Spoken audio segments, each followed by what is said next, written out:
للسلامة من العذاب في الدنيا سببين، أحدهما وجود النبي صلى الله عليه وسلم في الدنيا وهذه انعدمت، والثانية هي كثرة الاستغفار، فمن أكثر الاستغفار لن يصيبه عذاب في الدنيا بإذن الله سبحانه وتعالى.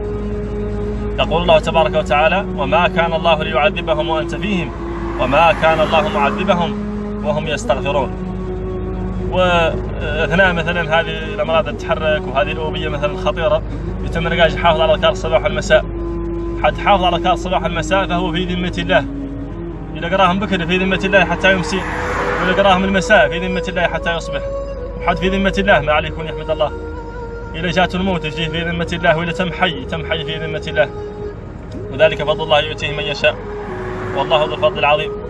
والأمراض والله ما هي اللي تقدم موت حد ولا هي اللي تقعس، فإذا جاء أجلهم لا يستأخرون ساعة ولا يستقدمون. هذا الناس تؤمن به وتعتقد وتعبد به الله سبحانه وتعالى، والله يكرون ما هي اللي تزيد عمر، ما هي اللي تنقصه، والله هم اللي ما جات ما هي اللي ما هو اللي يزيد. الموت الله الخالق يحسن فيه، يحسن العمل ويصفي حساباته مع الله سبحانه وتعالى تبارك وتعالى. الموت ما تخلع، حد قايس مولانا ما يعطي يخلع، مولانا رحيم، مولانا غفور، مولانا يبغي التوابين، يفرح بتوبة العبد، يتمنى قاعد يتوب الله سبحانه وتعالى باش يعود الحساب بينه مع الله صافي. بالعكس ينقلب يتم خايف من الموت، يتعود على الموت زين عنده. من أحب لقاء الله أحب الله لقاءه. جعلنا الله وإياكم من التوابين ومن المتطهرين. والسلام عليكم ورحمة الله.